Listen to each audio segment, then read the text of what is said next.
नमस्कार प्यारे साथियों, स्वागत है आप सभी का आपके अपने YouTube चैनल अपग्रेड एजुकेशन में। मैं प्रशांत गुप्ता आज आप लोगों को बहुत ही एक महत्वपूर्ण सूचना देने जा रहा हूं। सभी लोगों को पता है जैसे कि UP triple S C PET का एग्जाम आपके पास आ गया है। तो UP triple S C PET के एग्जाम में आने वाली जितने भी चीजें हैं वो हम आज बताने वाले हैं। पहली बात तो अगर इस फॉर्म को नहीं भरा तो आप लोगों की आपकी सोना बाबू नहीं मिलेगी। अब क्यों नहीं मिलेगी? क्योंकि ये चीज ध्यान रखना, अगर आप लोगों ने टीचिंग एग्जाम दिया होगा तो उस टीचिंग एग्जाम में सबसे पहले क्या किया जाता था कि यूपी टेट का एग्जाम दिया जाता था। जो लोग यूपी टेट को पास कर लेते थे वो लोग फिर बाद में जाकर के सुपर टेट देते थे और उसके बाद कहीं जाकर के नौकरी मिलती थी। वैसे ही सीटेट में भी होता है। सीटेट पास करोगे उसके बाद फिर बाद में आपकी डी ट्रिपल एस बी है, केबीएस है, इन सभी के एग्जाम्स के आप फॉर्म भर सकते हो और तब जाके आप लोगों को क्या मिलती है, नौकरी प्राप्त होती है। सेम टू सेम प्रक्रिया हमारी जो है यूपी पीईटी के साथ है। जब तक आप यूपी पीईटी का एग्जाम नहीं भरोगे तब तक आप जो है दूसरी जो वैकेंसी है जैसे समूह खा की है, समूह गा की है, यानी कि सीधी सी बात है जो पीसीएस है या जो आईएएस एग्जामिनेशन है उन सभी को छोड़ करके जितने भी सभी एग्जाम है उन सभी के लिए आपको पीईटी का एग्जाम देना बहुत ही इंपॉर्टेंट है। अगर आप पीईटी एग्जाम पास आउट करेंगे तो ही ऐसी स्थिति में आप जा करके कोई भी लेखपाल का या कोई भी एग्जाम आप भर सकते हैं। तो भैया यूपी पीईटी, पीईटी का मतलब होता है आपका प्रीलिमिनरी एलिजिबिलिटी टेस्ट। तो भैया इसके बारे में आज हम लोग बात करने वाले हैं। जैसे कि सब लोगों को पता होगा कि ये जो पीईटी का एग्जाम है इसका रजिस्ट्रेशन स्टार्ट हो गया है और इसका रजिस्ट्रेशन 25/5/2021 से स्टार्ट हो जाएगा और 21/6/2021 से मैं इसका क्या हो जाएगा, खत्म हो जाएगा। मतलब कि लास्ट डेट जो है वो 21 तारीख है और आपको रजिस्ट्रेशन कब तक भरना है, 25 तारीख तक भरना है। अब बात ये आती है कि सर पीईटी के एग्जामिनेशन को क्रैक करने के बाद कितनी भर्तियां हमें मिलेंगी। तो ध्यान रखना, हमारे पास जो है अभी एक अपडेट आई है कि भैया अधीनस्थ सेवा चयन आयोग द्वारा 50,000 पदों की भर्तियों की नियुक्ति की है। ये आपके सामने है, अधीनस्थ सेवा चयन आयोग के द्वारा आया है। अगर आप पीईटी का एग्जाम क्वालिफाई कर लेते हैं तो ऐसी स्थिति में आपको 50,000 भर्तियों का सीधा सीधा आप लोगों के पास ब्यौरा आएगा। अब इस पीईटी को एग्जाम को क्रैक करने के लिए बहुत सारे लोग फॉर्म भरेंगे। आपके यूपी के भी लोग भरेंगे, ऐसे लोग भी भरेंगे जो यूपी के अदर राज्यों से भी है या अदर स्टेट से भी है, तो वो भी फॉर्म भरेंगे। तो भरना तो सभी को है। कम से कम आप एक आंकड़ा बनाकर रखिएगा कि कम से कम 30 लाख फॉर्म यह पीईटी के एग्जामिनेशन में भरे जाएंगे। ठीक है। दूसरी बात, इसको जब हम भरेंगे तो 50,000 भर्तियों की हमें रिक्तियां मिलेगी और हम बड़े आसानी से यूपी लेखपाल वगैरह जो है निकाल लेंगे। तो भैया अब हम बात करते आगे की बातों को। अब हमने जैसे कि बताया कि रजिस्ट्रेशन स्टार्ट जो है वो 25 से होना, लास्ट डेट 21 तारीख है। जो आपका एग्जाम मोड होगा यानी एग्जाम कैसे होगा, तो ध्यान रखना जो एग्जाम होगा वो ऑफलाइन होगा। कैसे होगा सर? ऑफलाइन होगा, क्योंकि ध्यान रखना ऑफलाइन एग्जामिनेशन ही कराना जो है इनके बस में होगा। क्योंकि ध्यान रखना ऑनलाइन में आपके पास कम जो है, हमारे पास क्या होने चाहिए, चीजें होनी चाहिए, तभी जाकर के हम क्या कर पाएंगे, ऑनलाइन कर पाएंगे। तो ऑनलाइन तो हो पाना मुश्किल है उत्तर प्रदेश में, इसीलिए ऑफलाइन मोड में एग्जामिनेशन होगा। पेपर जो होगा वो ऑप्शनल होगा, इस बात का ध्यान रखिएगा। पेपर में ऑप्शनल चीजें आएंगी, 4 आपको ऑप्शन दिए जाएंगे, कोई एक ऑप्शन होगा जिसको आपको क्या करना पड़ेगा, आपको टिक करना पड़ेगा और सही का निशान देना पड़ेगा। वही नेगेटिव मार्किंग की बात करें तो भैया नेगेटिव मार्किंग भी इसमें होगी और यह नेगेटिव मार्किंग 1/4 होगी, अर्थात 0.25 की होगी।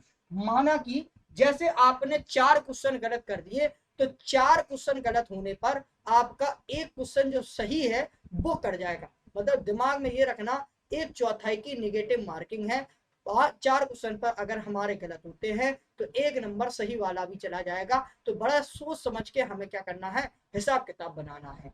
आगे की बात समझते हैं। नॉर्मलाइजेशन होगा सर, बिल्कुल होगा। अगर मान के चलो 30 से मान के चलो 1 या 2 दिन में एग्जाम निपट जाता है तो समझ लेना नॉर्मलाइजेशन नहीं होगा। लेकिन अगर मान के चलो 1 हफ्ते या 15 दिन एग्जाम होता है तो ऐसी स्थिति में नॉर्मलाइजेशन होगा, यह बात पक्की है। दूसरी बात इसी में एक दिमाग में सबके में एग्जाम में आ रहा है कि सर जो एग्जाम है वो सर कब होगा, इसका रिटन एग्जाम कब होगा। तो दिमाग में ये रखना, ये जो रिटन एग्जाम है वो अक्टूबर के बाद ही हो सकता है, वो भी ऑफलाइन मोड में। हालांकि सरकार की तरफ से कुछ गाइडलाइन आई है, उन गाइडलाइन के हिसाब से हम आपको बता रहे हैं कि पेपर के होने की आशंका अक्टूबर है, मतलब अक्टूबर तक आपका पेपर हो सकता है और अक्टूबर के बाद ही होगा, पहले तो हो ही नहीं सकता। तो ये दिमाग में ये नहीं रखना कि भाई अक्टूबर के तक के पहले जो है आपका एग्जाम हो जाए, ऐसा नहीं हो सकता। दूसरी बात, क्या अदर स्टेट वाले स्टूडेंट इसमें क्या कर सकते हैं, फॉर्म भर सकते हैं? बिल्कुल सर, आपके अदर स्टूडेंट वाले जो है वो फॉर्म भर सकते हैं। अगर कोई अदर स्टेट का है, जैसे कि उत्तर प्रदेश के अलावा राजस्थान का हो गया, या आपका क्या हो जाएगा एमपी का हो जाएगा, या कोई भी अलग स्टेट से आपका कोई भी बच्चा इस फॉर्म को भर सकता है। लेकिन शर्त ये रहेगी, उसे कोई भी रिजर्वेशन नहीं दिया जाएगा, अर्थात उसे कोई भी रिजर्वेशन को मान्य नहीं होगा, अर्थात उसे फाइट जो करनी होगी वो सर जनरल से करनी पड़ेगी। यहां तक कि अगर वह ईडब्ल्यूएस का सर्टिफिकेट भी बनाए हुए है तो भी ऐसी स्थिति में उसे इस एग्जाम में रिजर्वेशन नहीं मिलेगा। दूसरी बात आती है सर क्वालिफिकेशन कितनी लगेगी। तो सर क्वालिफिकेशन लगेगी 10th पास। अगर आप 10th पास है तो ऐसी स्थिति में आप इस फॉर्म को भर सकते हैं बड़े ही आसानी से।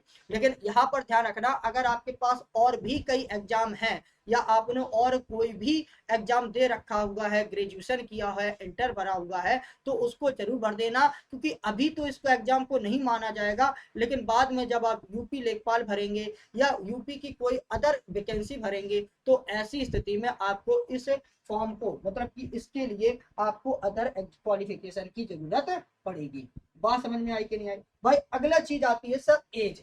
बहुत से लोगों के बीच में दिमाग में ये चल रहा है सर एज कितनी लेंगे इसमें। तो एज जो होगी वो सर 18 से लेकर 40 वर्ष होगी। अगर आप 18 साल के हो चुके हैं तो ऐसी स्थिति में एज आप लोगों की पूरी है।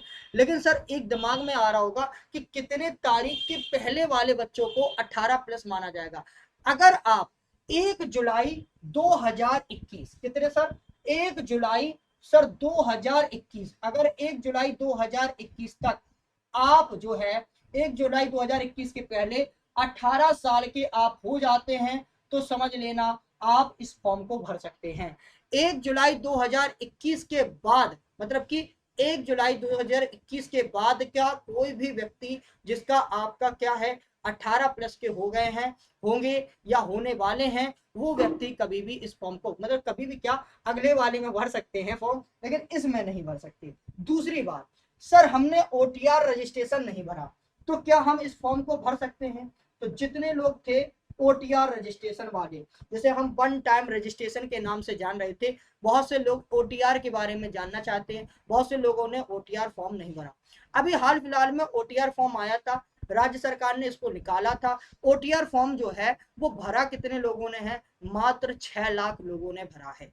ओटीआर फॉर्म कितने लोगों ने भरा, 6 लाख। अब सरकार को लगा कि भाई सर ये बताइए 6 लाख लोगों ने कुल फॉर्म भरा ओटीआर का, और हमें पता है कि यूपी पीईटी के एग्जाम के लिए लगभग 30 से 35 लाख लोग क्या करेंगे, एग्जाम को देंगे। तो इस ओटीआर रजिस्ट्रेशन का कोई मायना नहीं निकला, इसीलिए अब इस ओटीआर रजिस्ट्रेशन को रद्द कर दिया गया है। अब इस ओटीआर रजिस्ट्रेशन का कोई मायना नहीं रह गया। अब ओटीआर भरे हो चाहे ना भरे हो, आप यूपी पीईटी का फॉर्म भर सकते हो बड़े आसानी से।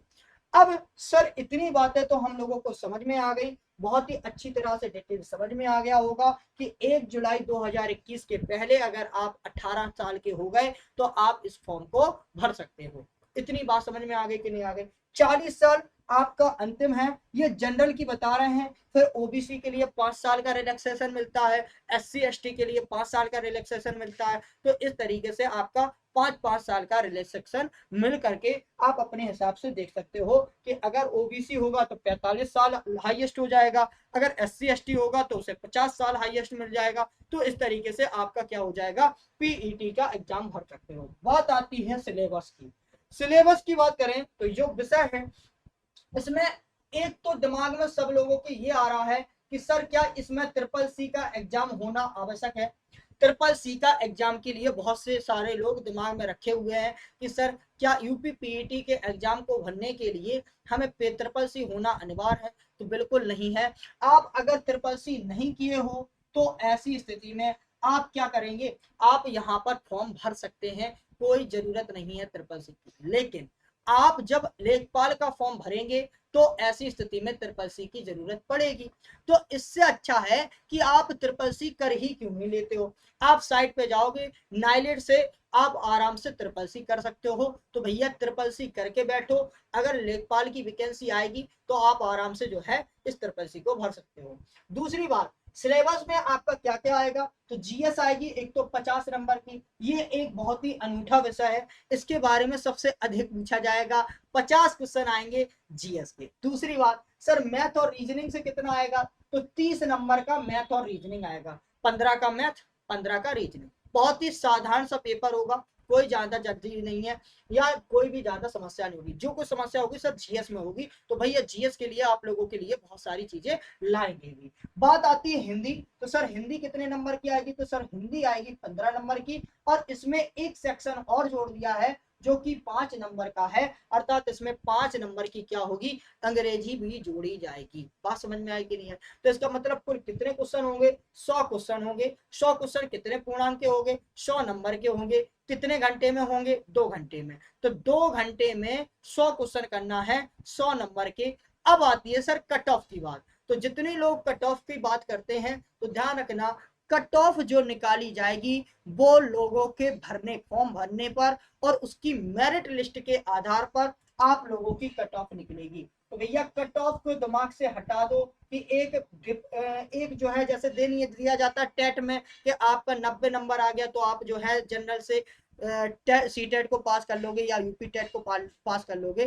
तो यहाँ पर ये चीज नहीं रखी गई है, क्योंकि एकाध लड़का तो फॉर्म भर नहीं रहा, यहाँ पर 30 से 35 लाख लड़के फॉर्म भरेंगे। तो भैया मेरिट के आधार पर आप लोगों की कट ऑफ को रखा जाएगा। लेकिन एक हम माजरा ले सकते हैं, एक मुआयना लेकर के बता सकते हैं कि अगर आपके 60 नंबर आ जाते हैं, कितने नंबर सर, 60 नंबर आ जाते हैं, तो आप लेना बढ़िया सा चादर और चादर ओढ़ के सो जाना, ठीक है ना। कोई रोकने वाला नहीं है, यूपी पीईटी का एग्जाम आपका क्लियर हो जाएगा अगर आप 100 में से 60 नंबर लाकर रख लेते हो तो। दूसरी बात, सर हिस्ट्री में कितना, हिस्ट्री में कितना, बात ये भी आती है कि सर जीएस तो 50 नंबर की होगी, तो जीएस में 50 नंबर में क्या क्या आएगा। तो इसमें ध्यान रखना कि जो हिस्ट्री है वो कितने नंबर की आएगी, 10 नंबर की आएगी। जियोग्राफी जो है वो कितने नंबर की आएगी, 5 नंबर की आएगी। पॉलिटी कितने नंबर की आएगी सर, 5 नंबर की आएगी। साइंस कितने नंबर की आएगी सर, 5 नंबर की आएगी। इकोनॉमिक्स कितने नंबर की आएगी, 5 नंबर की आएगी। स्टेटिक जीके कितने की आएगी, 10 नंबर की। और करंट अफेयर कितने की, 10 नंबर की। और टोटल मिलाकर के 50 नंबर का आपका क्या आएगा, पेपर आएगा। तो जिन भाइयों को ने अभी तक इस फॉर्म को नहीं भरा है तो 25 तारीख से आप लोगों के फॉर्म स्टार्ट हो जाएंगे। सभी लोग इस फॉर्म को भर देना, बिल्कुल भी इसमें आप लोग क्या नहीं करेंगे, डिले नहीं करेंगे। फॉर्म को अच्छी तरह से भरेंगे, कोई भी गलती नहीं करेंगे, कोई भी एरर नहीं करेंगे। आशा करते हैं आप सभी को इन सभी चीजों के बारे में पूरी डिटेल देने का हमने प्रयास किया होगा। अगर आप लोगों को कोई भी ऐसी डिटेल जो नहीं मिली हो वो आप कमेंट सेक्शन में डाल सकते हैं, मैं आप लोगों को कमेंट में ही आपको क्या करा दूंगा, उस चीज का सॉल्यूशन प्रोवाइड करा दूंगा। तो आशा करते हैं आपको समझ में आया होगा। चैनल को लाइक कीजिएगा, सब्सक्राइब कीजिएगा, ज्यादा से ज्यादा लोगों को शेयर कीजिएगा। Thank you very much and जय हिंद।